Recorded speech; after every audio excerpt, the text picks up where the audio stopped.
Ya, terima kasih Bapak Pendeta Separ Supit yang saya hormati,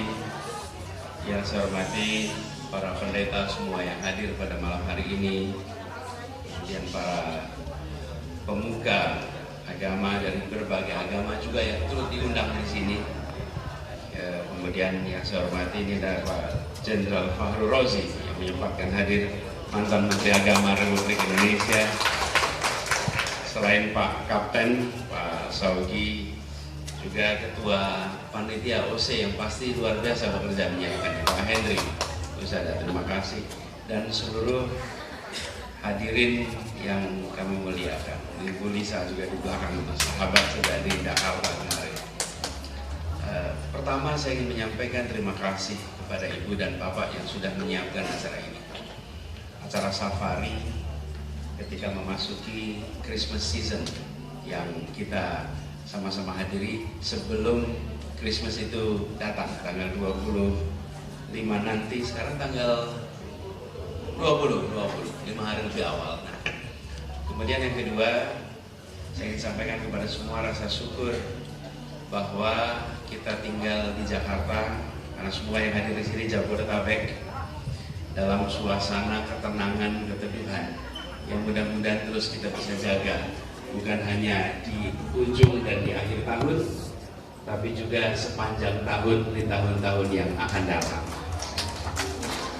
Lalu saya merasa bersyukur juga bisa selama kami bertugas di Jakarta bekerja bersama dengan pribadi-pribadi yang luar biasa, termasuk yang menjadi moderator di samping saya ini, Bapak Pendeta Separ Supit, yang kita melewati berbagai macam lika-liku tantangan ketika menjaga kerukunan antar umat beragama di Jakarta.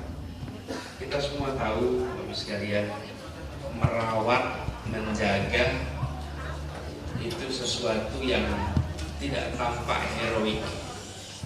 Kalau memadamkan itu kelihatan heroik.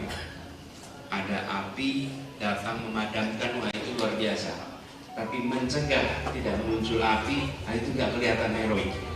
Jadi mereka-mereka yang bekerja selama kami bertugas di Jakarta adalah pribadi-pribadi mulia seperti Pak Separ Supit, yang kemudian kita bersama-sama bisa mewujudkan suasana Jakarta yang aman, teduh, damai. Yang pesan ini akan kita bawa untuk seluruh Indonesia ke depan. Jadi kami bersyukur, dan malam hari ini saya merasa bersyukur sekali bisa berjumpa dengan semua. Walau saya tidak mengira kemudian jadi dialog dan ada seperti acara desak Anies lagi. Kemana-mana saya didesak-desak terus ini. Tapi justru menurut saya inilah yang harus dibangun. Sebagai salah satu yang diberikan kepercayaan untuk menjadi calon, maka harus bersedia untuk berdialog dengan siapa saja yang memiliki kecintaan pada Indonesia, yang ingin menanyakan apa yang akan dikerjakan untuk Indonesia dan apa yang sudah dikerjakan untuk Indonesia. Dan itu adalah menurut hemat kami sikap bertanggung jawab. Kalau kita tidak membuka diri, justru menimbulkan pertanyaan, ada apa sehingga harus menutup diri? Kami merasa lebih baik membuka diri, dan ini menjadi kesempatan juga seperti disampaikan Pak Henry Usada tadi, kesempatan untuk sama-sama menunjukkan rekam. Dan saya berkali-kali menyampaikan, ini pesan yang selalu saya sampaikan jauh sebelum saya bertugas sebagai calon. Kami menyampaikan bahwa di dalam masyarakat ada banyak informasi. Ada informasi berdasarkan kenyataan, ada informasi berdasarkan imajinasi. Semuanya menjadi informasi. Jadi saya sampaikan, di dalam negeri yang sangat beragam ini, penting sekali bagi kita untuk selalu bisa menjaga selektif di dalam kita melihat informasi. Kenapa ini saya sampaikan? Ini Mas sekalian, kecepatan informasi itu tinggi sekali. kita tinggal di Jakarta. Terjadi sebuah peristiwa di Sulawesi Utara, terjadi peristiwa di Sulawesi Selatan yang melibatkan antar umat beragama. Cepat sekali kabarnya sampai ke Jakarta. Dan ketika sampai ke sini, kita yang tidak memiliki informasi lengkap bisa mengambil kesimpulan A, B, C, D. Dulu informasi itu lewat pihak ketiga. Pihak ketiga itu siapa namanya? Namanya redaktur media, namanya editor. Fungsinya editor, dia menyaring, dia menseleksi, dia memastikan akurasi, dan dia diikat dengan kode etik jurnalistik. Sehingga ketika kemudian informasi itu tersebar ke seluruh publik, maka dia dipastikan memenuhi standar kode etik jurnalistik. Kita hidup di era di mana citizen itu bisa berbagi informasi secara cepat. Nah, di negeri yang amat beragam dibutuhkan kedewasaan di level apa? Di level individual, karena tidak lagi melewati editor, tidak lagi melewati satu sistem yang menjaga kode etik informasi. Itu sebabnya di tempat yang beragam selalu punya resiko yang lebih tinggi atas peristiwa-peristiwa yang terjadi di sekitar kita. Nah, kami bersyukur bahwa Jakarta 5 tahun kemarin suasananya aman, teduh, damai, karena warganya pun menjaga suasana aman, tenang, dan damai. Nah, mungkin itu Pak Pendeta Serpa Supit sebagai pengantar, dan kita bisa ngobrol lebih jauh lagi. Terima kasih. Baik, terima kasih. Saya mau langsung saja, karena saya tahu ada beberapa kerinduan dari Bapak Ibu ingin berdialog langsung dengan Pak Anies Baswedan.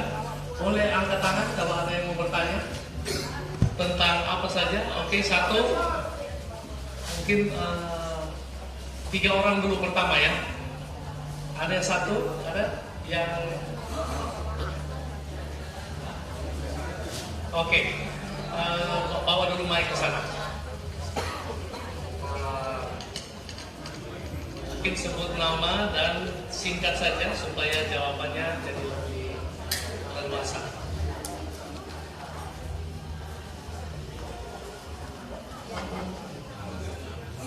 Ya, untuk para petanya, boleh silakan maju ke depan dan langsung menyebut nama dan dari mana. Silakan Bapak. Selamat malam Pak Syofat, selamat malam Pak calon presiden Pak Anies Baswedan. Perkenalkan, nama saya Immanuel de Freitas, saya dari PGRI. Pertanyaan saya langsung ke Pak Anies. Pertama Pak, selamat karena Bapak telah berhasil memberi sesuatu yang menyihir keluarga saya. Karena di keluarga saya itu ada 4 nenek-nenek manula, jompo, dan 1 anak saya masih kelas 3 SD.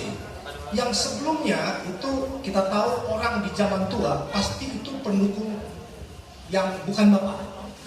Tetapi setelah debat capres kemarin, saya heran, kok nenek-nenek ini yang tadinya sangat fanatik bisa berbalik arah mendukung Pak Anies. Dan juga anak saya, jadi yang tua banget sama yang muda banget, gitu. Saya bingung kan, sampai tadi saya mau kemari, mereka bilang titip salam ya buat Pak Anies.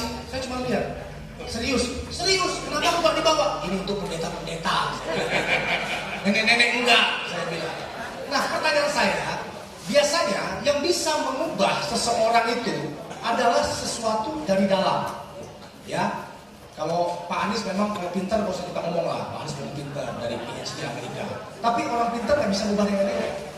Biasanya yang bisa mengubah itu adalah dari dalam. Pertanyaan saya adalah, saya mau dapat spill dari Bapak. Apa sih filsafat atau falsafah spiritual Bapak?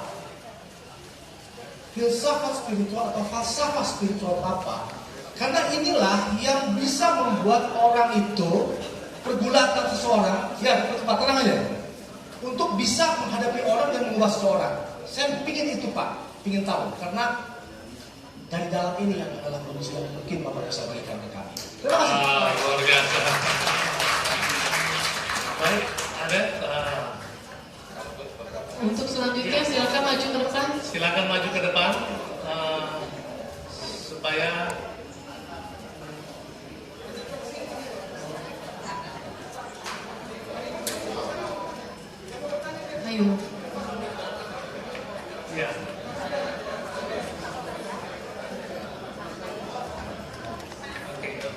Assalamualaikum warahmatullahi wabarakatuh.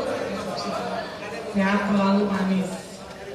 Saya Firda mau tanya, jika Pak Anies nanti suatu saat jadi presiden di 2024, apa yang akan Pak Anies lakukan? Apakah melanjutkan proyek IKN atau Pak Anies akan lebih berfokus kepada daerah yang menengah menjadi daerah lebih besar lagi, pemerataan daerah? Itu aja sih. Izin Kakak Firda dari mana?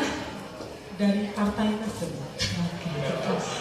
Dari Berani Satu bersama Anies Baswedan menuju Indonesia Satu. Saya suka sekali dengan Wakanda nomor Indonesia Forever. Saya suka. Aminkan Indonesia. Oke, ada lagi? Kalau enggak kita pindah ke permen berikut. Untuk satu lagi ya Pak ya, untuk yang terakhir. Silakan. Selamat malam Pak Anies. Perkenalkan, nama saya Leader Siaturi. Saya salah satu pengurus agama. Yang ada pertanyaan saya, peran dari Presiden sebagai stabilisasi dalam para pemeluk agama, menyangkut juga satu peraturan undang-undang yang bisa dijalankan supaya masyarakat di bawah ada acuan hukum. Seperti apa undang-undang regulasi yang Bapak buat setelah Bapak jadi terpilih jadi Presiden 2024? Terima kasih. Assalamualaikum warahmatullahi wabarakatuh. Luar biasa. Maksudnya, Pak Leader, maksudnya kalau Bapak terpilih undang-undang yang menjamin kebebasan beragama gitu? Betul. Oke. Ada undang-undang yang sampai sekarang kan yang masih bertolak belakang. 3 menteri, kebetulan di sini ada Jenderal Paroji dulu juga memutuskan satu undang-undang menjadi asuhan dibahas di DPR menjadi undang-undang supaya masyarakat itu tidak ada lagi saling kamu agama ini agama ini.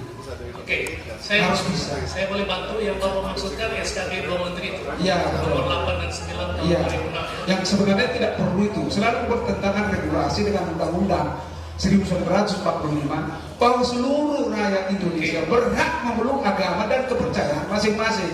Seperti itu. Terima kasih. Assalamualaikum warahmatullahi wabarakatuh.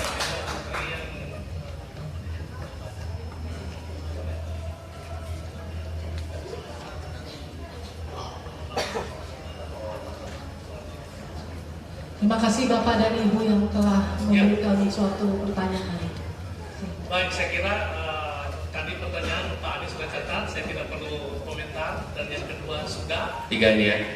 Yang ketiga aja yang saya mau sedikit perjelas, yang dimaksud Pak Leader, Pak Anies izin, yaitu SKB 2 Menteri nomor 9 dan nomor 8 tahun 2006, di mana itu menjadi semacam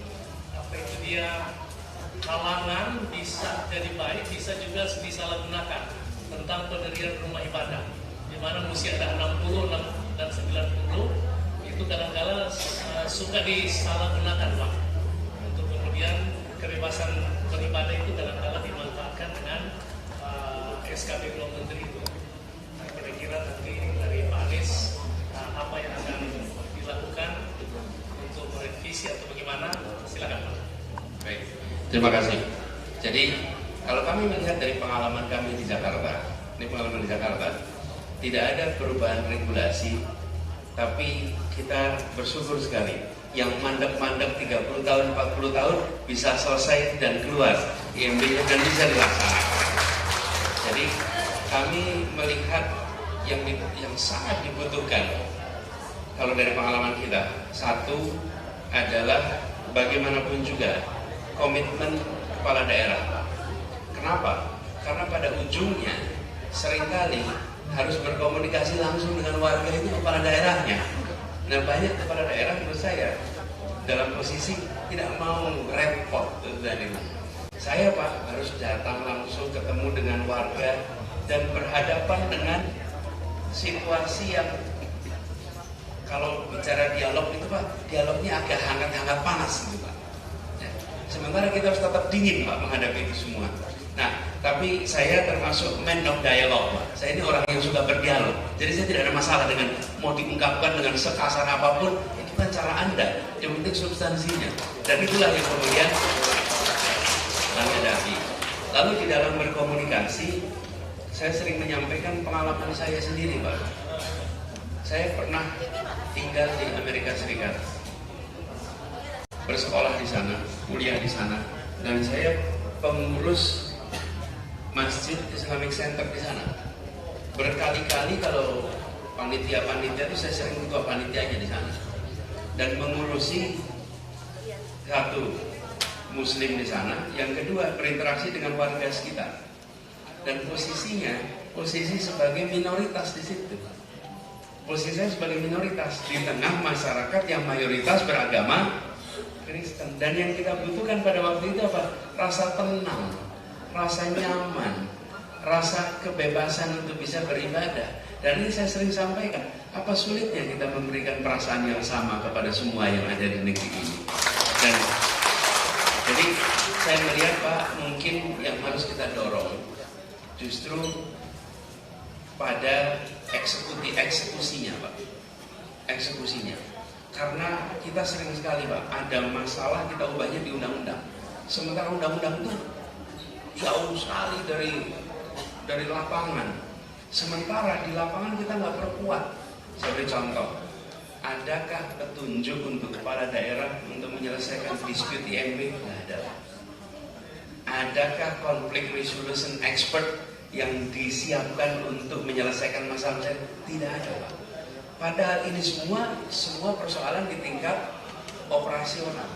Jadi saya membayangkan dari Kementerian Agama, dari kementerian-kementerian yang relevan itu menyiapkan konflik resolution guideline, kemudian menyiapkan konflik resolution expert yang bisa menjadi penengah untuk mencari jalan keluar. Dan ini kami lakukan bukan hanya untuk urusan IMB, Pak. Urusan penataan kampung. Penataan kampung itu warganya dilibatkan, ahli dilibatkan, kemudian pemerintah dilibatkan, dan yang keempat mediator dilibatkan. Kira-kira begitu ya, Pak, yang pertama.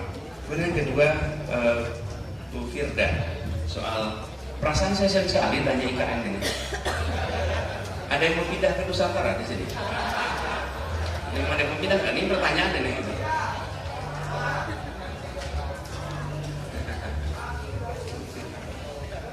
Jadi begini, saya membedakan antara keinginan dan kebutuhan. Kita punya banyak keinginan. Pertanyaannya, apakah keinginan kita adalah kebutuhan? Bangsa ini memiliki sumber daya terbatas.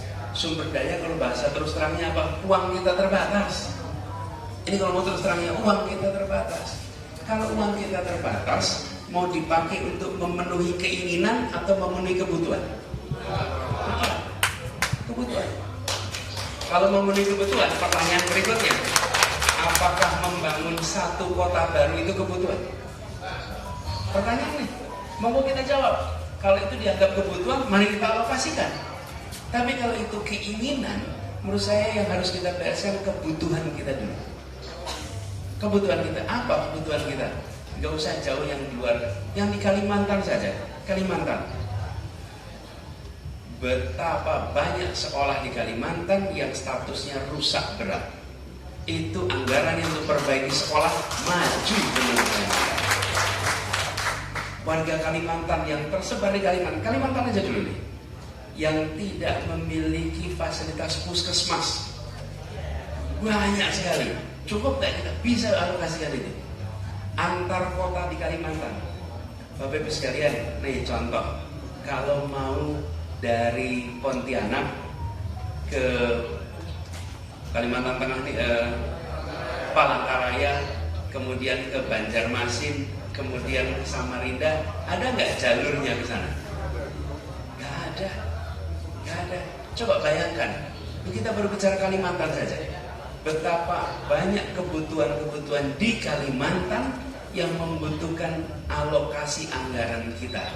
Karena itu saya melihat gagasan tentang ibu kota sebagai sebuah keinginan itu sah. Tapi ketika kita punya kebutuhan yang kebutuhan-kebutuhan itu belum bisa dipenuhi karena kendala anggaran, sebaiknya kebutuhan-kebutuhan itu dituntaskan dulu, baru kita menyelesaikan soal keinginan.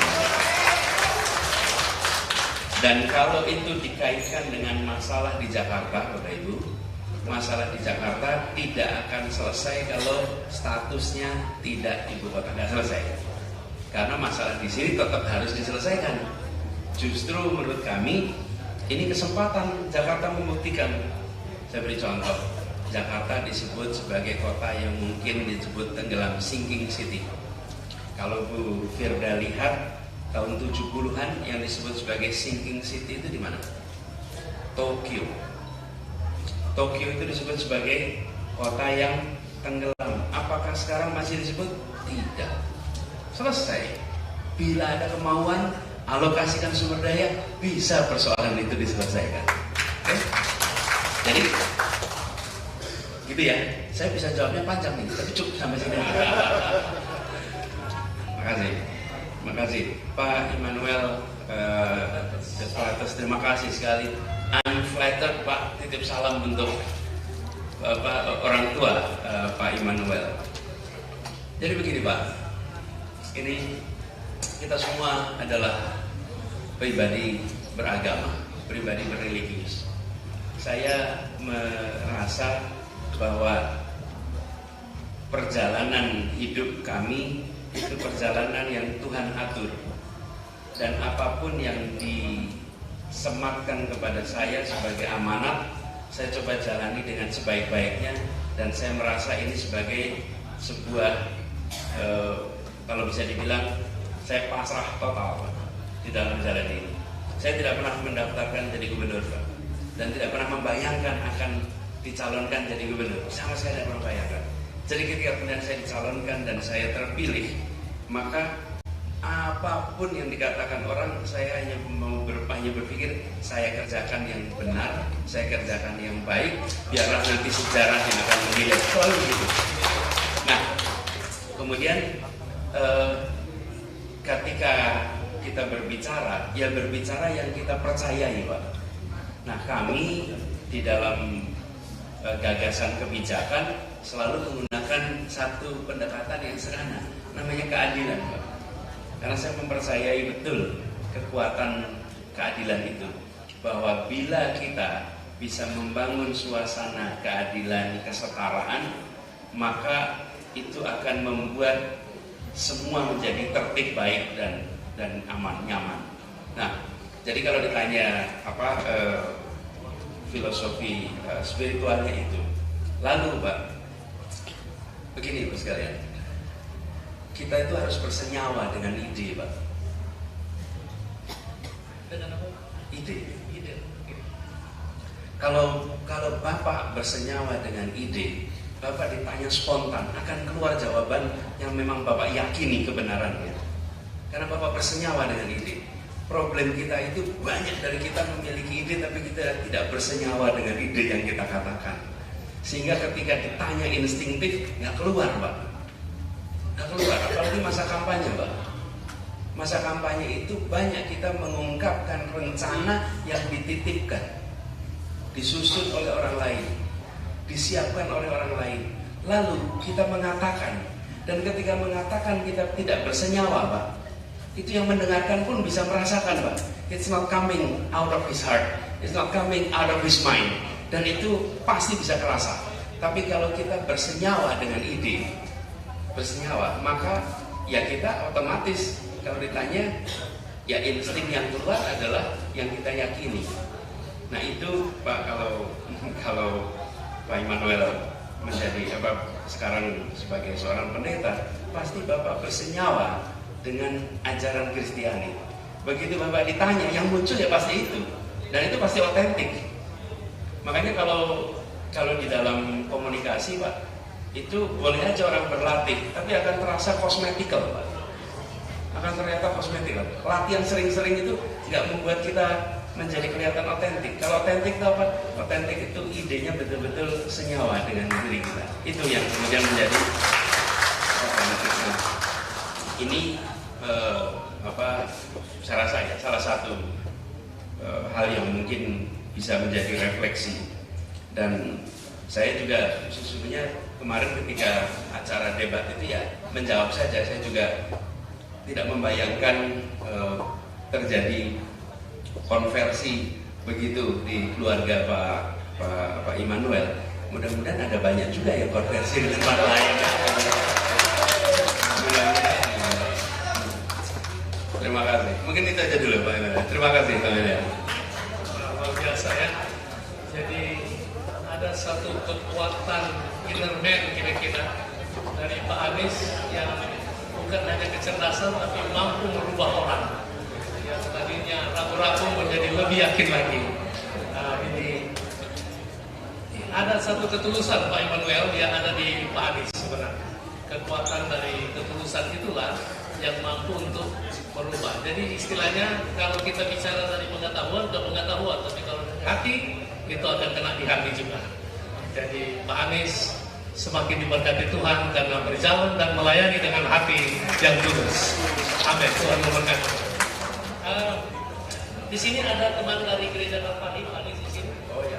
Yang Bapak sempat memberikan izin dan saya sempat ikuti. Saya tahu itu perhubungan itu, tapi lebih baik kalau ada yang dari Kalvari, bolehkah menyampaikan testimoninya sedikit secara singkat? Kami persilakan. Dan kemudian apa harapan dari Gereja Kalvari ke depan? Boleh siapa yang dari gereja? Oh ini ya. Mungkin secara singkat saja apa yang Bapak. Selamat malam, Anies. Ketika Bapak menjabat di DKI, Bapak memberikan semua rumah ibadah dana hibah. Apakah ketika Bapak nanti menjadi presiden di skala nasional akan memberikan dana yang sama, dana hibah untuk rumah ibadah? Terima kasih. Terima kasih Bapak dari Kalvari. Pertanyaannya memang sama Pak Gubernur Anies Baswedan ada satu kebiasaan yang tidak terjadi pada gubernur-gubernur sebelumnya. Dana ada tetapi sifatnya parsial, kalau kemudian diminta dikasih. Tetapi zaman Pak Anies itu bukan kalau diminta dikasih atau berbentuk sumbangan, tetapi merata didapat oleh semua tempat ibadah, yaitu bantuan operasional tempat ibadah. Dan ini menghadirkan rasa nyaman, kesetaraan kepada semua. Pertanyaan Bapak tadi kalau saya boleh bantu, kira-kira yang Bapak sudah lakukan di DKI, kalau Tuhan percayakan Bapak dan rakyat memilih jadi presiden, apakah Bapak akan lakukan itu atau bagaimana? Kira-kira begitu ya maksudnya. Mari. Ya, betul. Kita waktu di Jakarta kemarin ada BOTI, bantuan operasional tempat ibadah, dan juga bantuan untuk kepala pekerja keagamaan. Dua-duanya dapat. Nah ini bentuk sebenarnya tanggung jawab negara untuk membantu kegiatan-kegiatan keagamaan. Sama filosofinya dengan bantuan operasional sekolah. Itu membantu sekolah, dan ini untuk membantu tempat ibadah. Dan ketika itu disusun, kami tidak membayangkan akan ada COVID. Dan ketika terjadi COVID, memang rekening-rekening tempat ibadah itu pada kempes, karena tidak ada kegiatan keagamaan. Lalu kemudian otomatis donasi ke tempat ibadah juga berkurang, dan dana itu ternyata dirasakan sangat bermanfaat. Kami berkeinginan Pak untuk bisa melakukan hal yang sama. Nah, yang kita harus takar adalah kapasitas fiskalnya. Tadi kalau saya sampaikan tadi, antara kebutuhan dan keinginan dari Pak. Kebutuhan dan keinginan, kita lihat takdirnya. Bila itu memungkinkan, itu kita kerjakan. Tapi yang tidak kalah penting Pak, dari pengalaman kami, yang sering memberatkan bagi pemeluk umat beragama adalah renovasi tempat ibadah.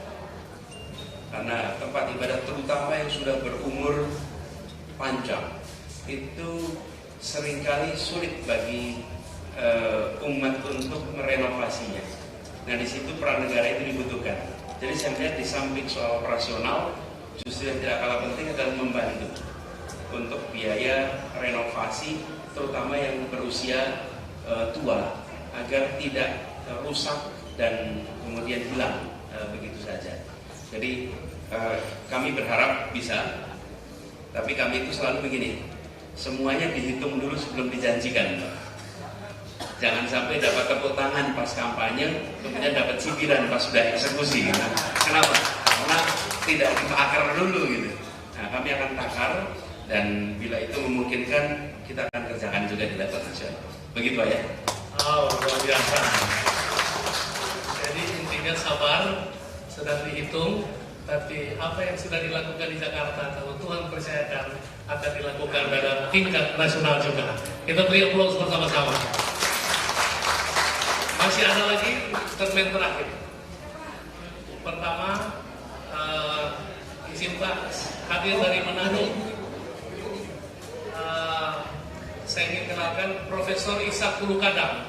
Profesor Ishak Pulukadang ini mantan anggota DPD Dewan RI, juga guru besar ilmu politik. Beliau kemudian, oke, Pak Ishak, siapa lagi? Pak Sony Harsono, Pak Bovi Lori, oke, Pak Michael Lakat, Ibu Linda Guslo, ya, oke, secara singkat-singkat dipersilakan. Ya, terima kasih atas kesempatan dan khusus saya sampaikan terima kasih kepada Pak Supit mengundang saya malam ini. Kebetulan saya datang dari Tondano,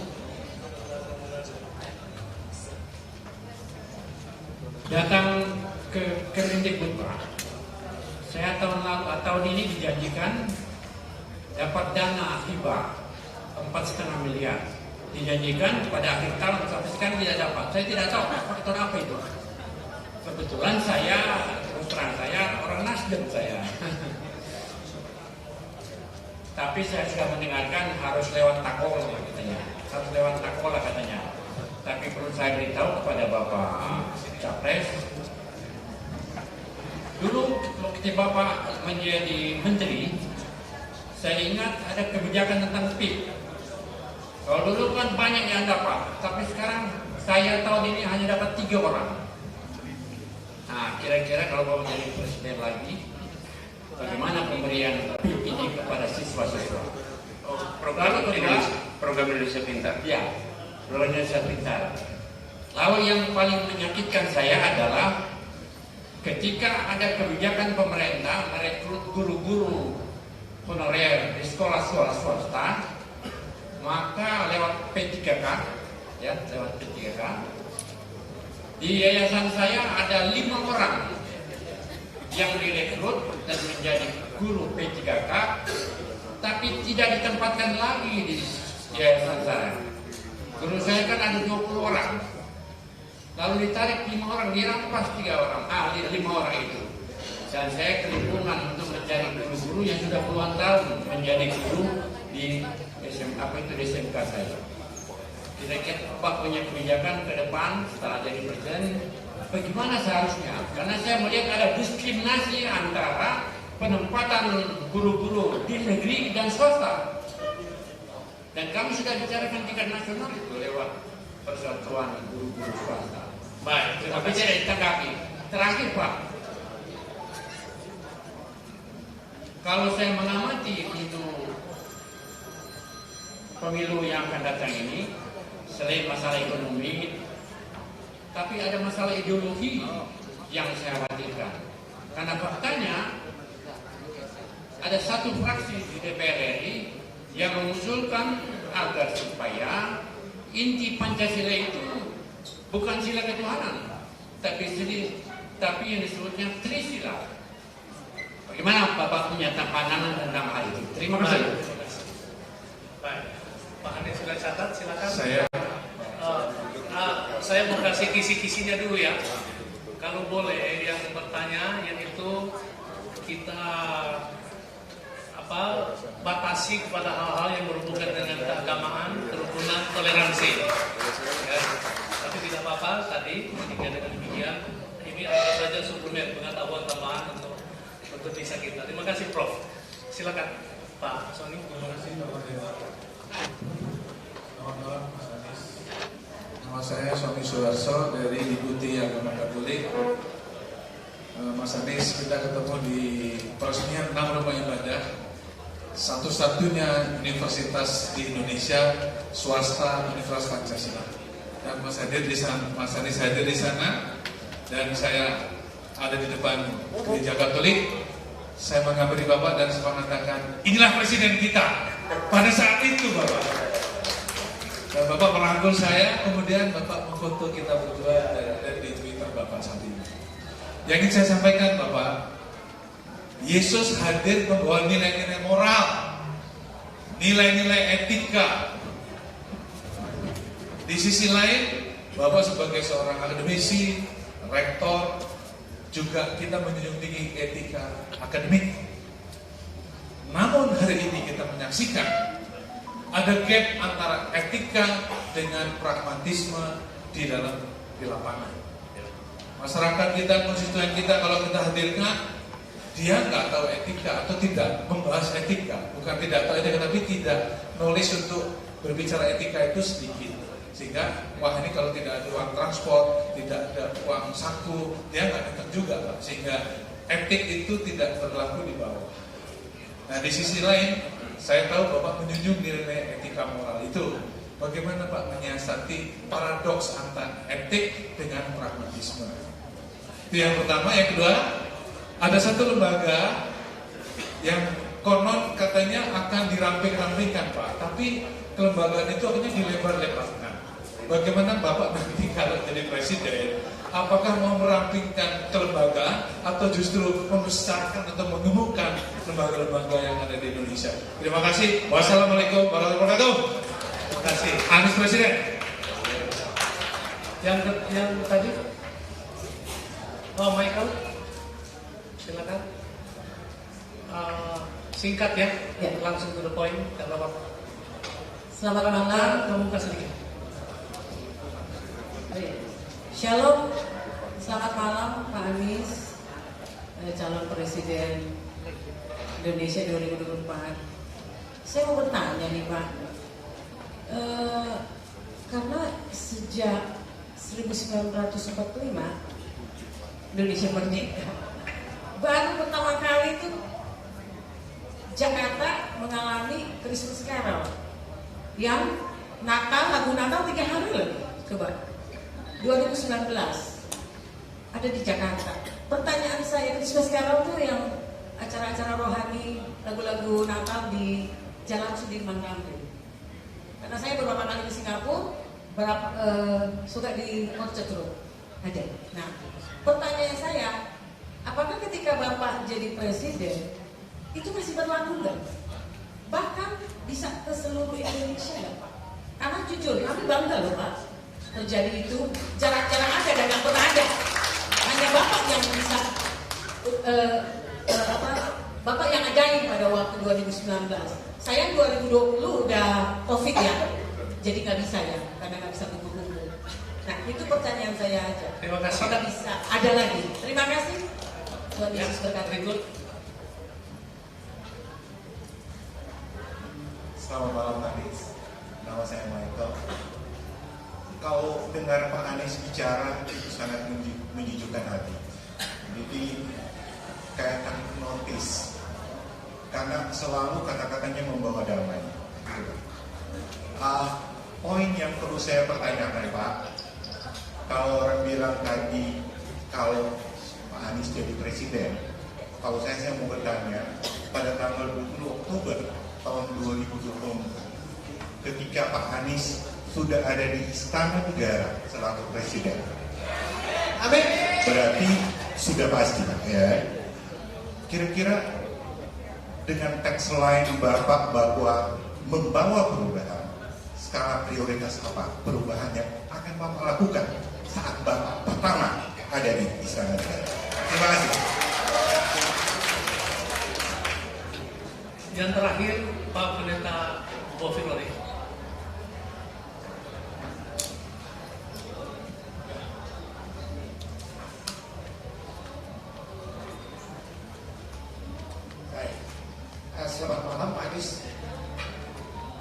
Saya sebetulnya tidak mau bertanya.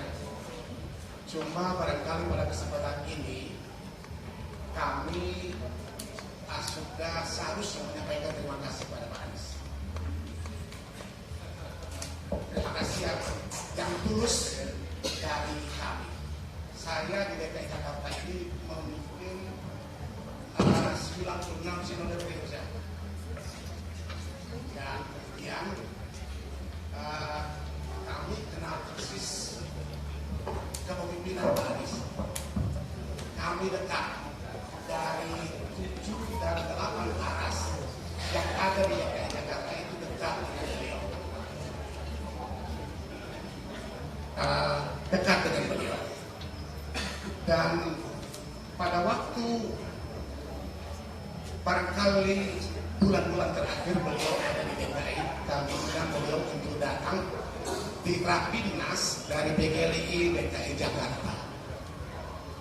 Beliau karena kesibukan yang begitu padat, sehingga beliau tidak dapat memenuhi undangan kami. Sebetulnya pada kesempatan itu dari ketua-ketua sinode dan pendeta-pendeta mau menyampaikan terima kasih langsung kepada Bapak Anies Baswedan.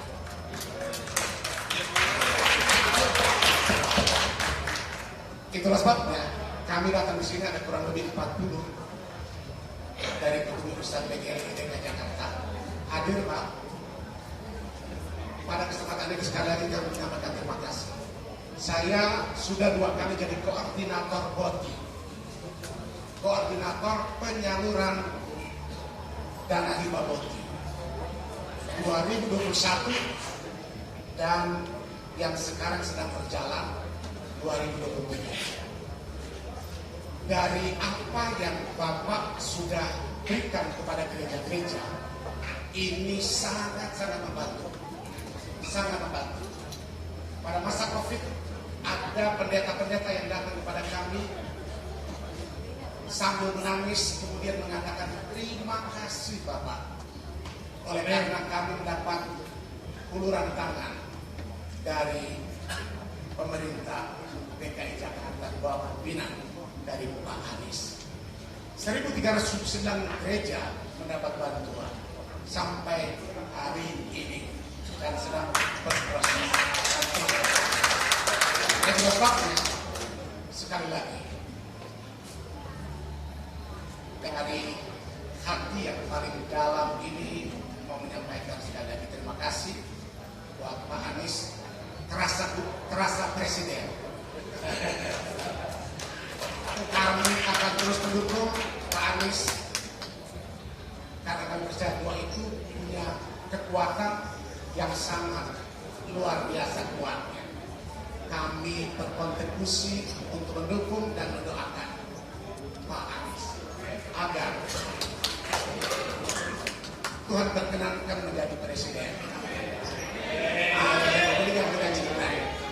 Dan kemudian BOTI barangkali seperti apa yang sudah dikemukakan beliau tadi, akan ada hitung-hitungan kalau beliau jadi presiden, ini akan BOTI akan dirasakan oleh gereja-gereja di seluruh Indonesia. Ya, Pak, terima kasih. Dan kemudian gereja-gereja yang diberikan izin oleh beliau IMB itu kami sebagai saksi. Jadi kalau Anda mendengar ada teriakan-teriakan hoax yang mengatakan bahwa beliau tidak melakukan itu bohong. Dan kami menyaksikan sendiri bahwa beliau berkontribusi untuk gereja-gereja yang ada di DKI. Salah itu ada lebih 50 gereja di masa kepemimpinan beliau mendapat izin yang selama ini dalam kepemimpinan beliau itu betul-betul dirasakan oleh gereja. Doa kami, semoga Tuhan memberikan kekuatan kesehatan buat Pak Anies dan diberkati oleh Tuhan. Tuhan memberkati. Luar biasa. BOTI diberikan dengan bertahap. Pertama yang dapat adalah operasional gereja, kemudian marbot ya, atau pekerja gereja. Tahun berikut tambah lagi yang dapatnya guru sekolah minggu. Kemudian tahun berikut, sebelum Pak Anies menyelesaikan tugas, saya ingat persis, kira-kira ada 3 bulan atau 2 bulan, beliau sempat juga menyetujui untuk tahun ke depan, sekalipun beliau sudah tidak gubernur, tapi sudah menyetujui, di mana pendeta-pendeta dan gembala sidang juga mendapat bantuan pergerak.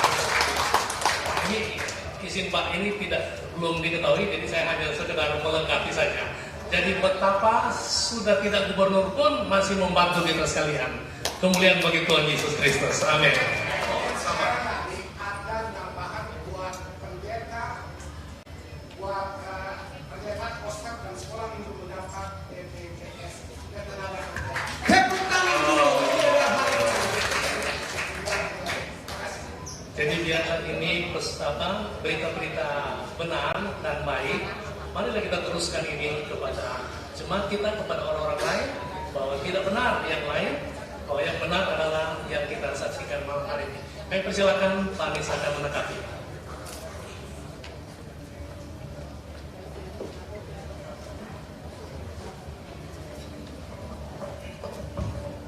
Saya jawab dari Prof. Ishak dulu ya, Pak. Prof. Ishak menanyakan soal PIP, bagaimana PIP dilanjutkan, Pak. Jadi program Indonesia Pintar itu bantuan untuk siswa-siswa prasejahtera yang ada di seluruh Indonesia. Itu akan memang itu program sudah berjalan panjang, akan diteruskan.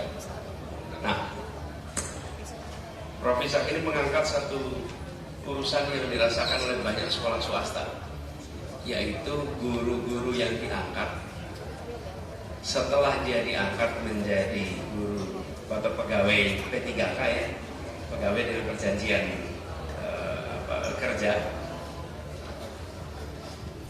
lalu harus bekerja di sekolah negeri. Saya termasuk yang heran, Pak.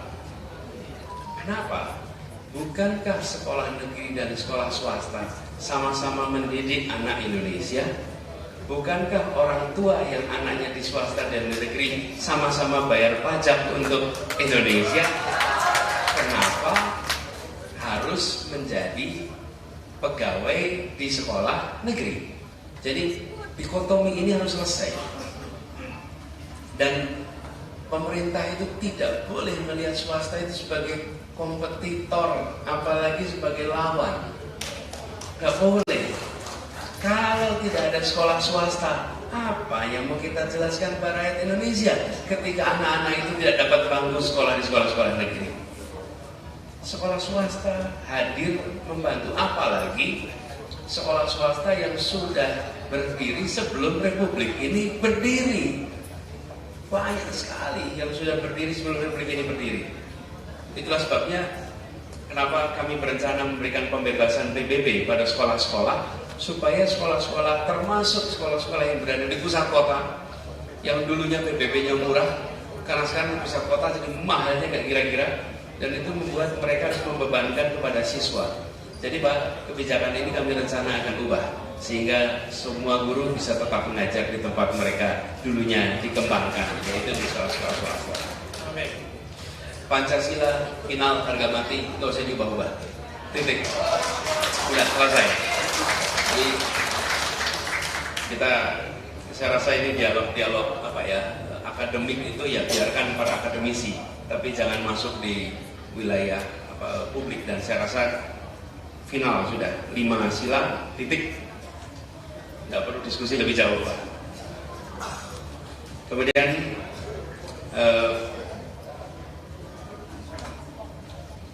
saya akan jawab dulu Ibu Linda ya tadi ya. Iya. Ya, di sini. Ibu Linda. Linda Guslo. Ya, memang begini. Saya melihat wilayah publik itu wilayah yang boleh digunakan secara setara oleh warga negara. Jadi ketika menyongsong hari besar sebuah agama, maka pemeluk agama itu bisa menggunakan ruang publik untuk menyongsong hari besarnya, bukan hanya di wilayah private. Dan ini berlaku untuk semua. Jadi bila Ibu tadi menceritakan Christmas Carol di 2019 kita mulai. Di 2018 umat Islam merasakan yang sama, Bu. Karena sebelumnya nggak bisa takbiran keliling. Dan bagi pemeluk agama Islam mau lebaran nggak bisa takbiran keliling itu kayak nggak lebaran, Bu. Betul nggak, Dok? Lebaran. Jadi saya sampaikan ini untuk semua. Ketika menjelang hari besar Nyepi Hindu itu ada ogoh-ogoh. Dan ogoh-ogoh diberikan tempat juga di Jakarta, sehingga umat Hindu merasa inilah rumah kami juga. Jadi kesetaraan itu untuk semua agama, sehingga semua merasa wilayah publik ini wilayah kami, bukan hanya wilayah 1-2 kelompok agama saja. Dan prinsip itu yang harus diterapkan. Dan wilayah publik tidak hanya Jakarta, wilayah publik ada di seluruh Indonesia. Jadi itu yang harus bisa kita tegakkan sama-sama. Nah, jadi prinsip ini sekalian yang perlu kita pegang. Kemudian Pak Michael tentang apa prioritas utama? Ya, Pak Michael. Begini, nomor 1, Pak, untuk dalam pemerintahan perintah tegas. 1, hentikan konflik of interest. Semua pejabat yang memiliki konflik of interest selesai di situ. Yang kedua, kembalikan prinsip meritokrasi di dalam promosi jabatan sipil, militer, polisi, dan semua. Kembalikan. Apa artinya meritokrasi itu? Yang berprestasi yang dapat posisi. Itulah meritokrasi. Karena tanpa ada meritokrasi yang rugi negeri ini. Jadi dan itu bukan hanya sipil, tapi juga TNI, juga polisi, meritokrasi. Lalu semua cabang olahraga, semua cabang prestasi gunakan prinsip meritokrasi. Karena meritokrasi itu, jadi kami membayangkan meritokrasi menjadi gerakan nasional. Bapak Ibu sekalian, pernah dengar kita juara panjat tebing 1 orang? Pernah dengar juara dunia nih? Menang Olimpiade Science 1 orang? Olimpiade Science. Ini semua jenis sport itu tidak bisa pakai orang dalam, Bapak Ibu. Tidak bisa. Bapak mau kirim anaknya ikut Olimpiade, harus betul-betul anak itu menang Olimpiade, betul-betul jago matematika, betul-betul jago fisika. Tidak bisa di titik-titikkan itu. Tapi kalau kita kompromi meritokrasi, maka negeri ini rusak. Itu yang terkait internal. Yang terkait eksternal, maka tim reformasi tata niaga kebutuhan pangan di Indonesia. Karena harga kebutuhan pangan yang luar biasa mahal. Itu salah satu hal awal, Pak Michael, yang ingin kita lakukan.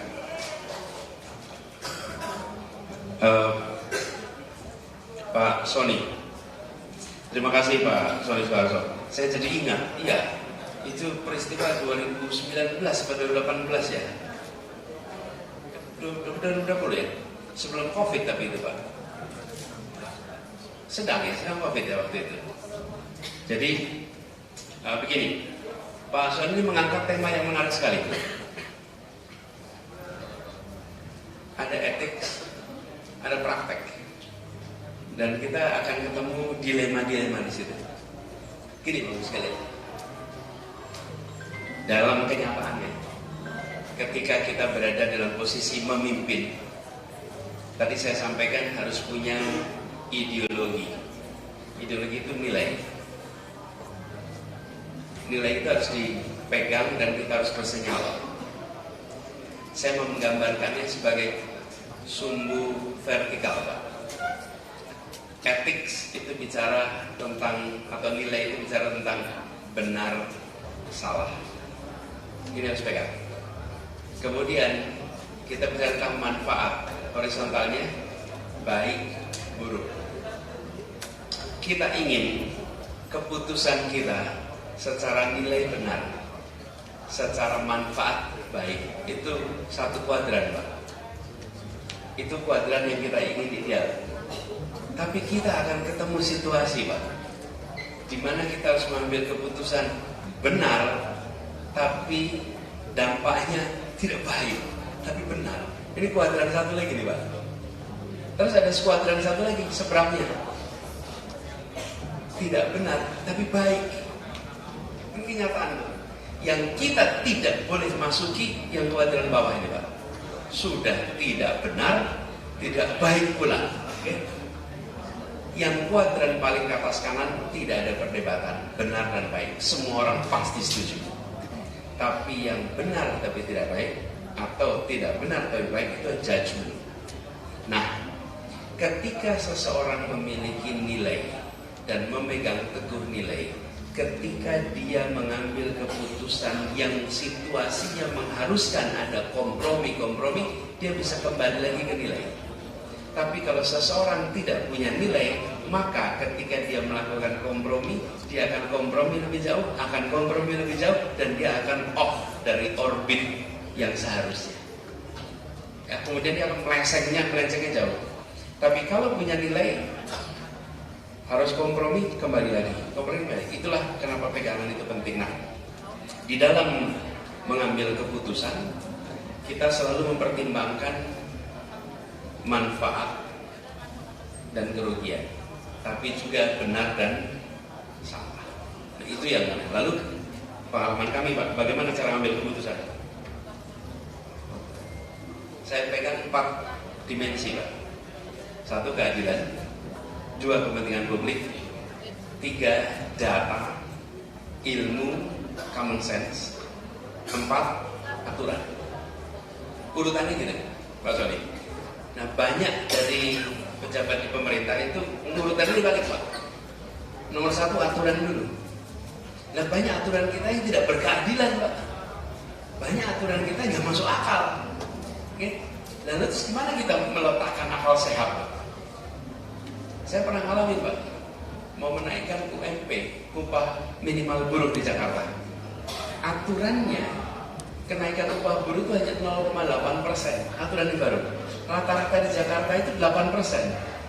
Bayangkan, saya katakan saya tidak mau pakai pendekatan ini. Saya pakai prinsip keadilan, kepentingan publik, data, baru peraturan. Nah, disitulah kemudian saya merasa, Pak, semakin kompleks organisasi, semakin tinggi posisi, maka semakin penting memegang etik. Karena dia akan menjadi semacam rujukan untuk semua pengambil keputusan di bawahnya. Tapi kalau yang di atas, Pak, tidak memegang etik, maka yang di bawah akan sulit. Karena etik itu justru kenapa? Karena pekerja makin tinggi, makin abstrak. Makin turun posisinya, makin konkret job description-nya. Makin konkret. Makin ke atas, makin abstrak. Bapak kalau di perusahaan, CEO itu, Pak, kalau ditanya apa job description-nya, abstrak, Pak. Dia semua urusan ada, Pak.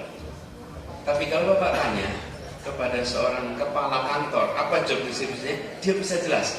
Job description saya 1, 2, 3, 4. Semakin tinggi posisi dalam organisasi, semakin abstrak, semakin kompleks. Dan di situ kenapa etik itu menjadi penting. Jadi jangan pernah anggap enteng soal etik itu. Dan saya sependapat, Pak, dengan itu. Kemudian pertanyaan kedua soal lembaga yang membesar. Saya termasuk yang mempercayai begini. Kembangkan dulu isinya, baru bicara wadahnya. Lah kita ini senang bikin wadahnya dulu, baru isinya, Pak. Wadahnya dibuat dulu, wadahnya dibongkar, dibesarkan, isinya itu-itu aja. Buat apa kemudian? Menurut saya, dan saya mendengar keluhan banyak sekali yang terkait yang Bapak sampaikan. Walaupun Bapak tidak sebut nama lembaganya gitu, Pak, tapi saya sudah terbayang. Menurut saya genjot isinya, ya. Terakhir, Pak Bofiror, terima kasih banyak. kami bersyukur. Jadi begini Pak, kalau boleh saya reflektif sebentar. Kalau Bapak tadi menyampaikan terima kasih, saya juga ingin sampaikan terima kasih karena Tuhan memberikan kesempatan kepada saya untuk diberi umur panjang. Karena itulah doa saya ketika saya memulai di Jakarta Pak. Bayangkan Bapak Ibu memulai sebuah tugas dengan diberi label yang luar biasa bervariasi. Label itu tempelkan Pak secara masif, terus menerus. Dengan saya tidak memiliki kekuatan ekonomi untuk membayar media dan bukan membayar media langsung, membayar operasi komunikasi. Jadi waktu itu doa saya adalah berikan saya umur panjang sehingga semua pernyataan-pernyataan itu nantinya bisa dibantah dengan kenyataan-kenyataan yang ada di Jakarta. Tapi saya yang membutuhkan umur panjang karena itulah, dan Tuhan memberikan itu. Saya bersyukur tuntas, dan terus terang kebahagiaan kami adalah ketika melihat Bapak bahagia. Kebahagiaan kami itu ketika melihat rakyat merasakan kebahagiaan. Dan Pak, saya selesai di Jakarta itu tanggal 16 Oktober.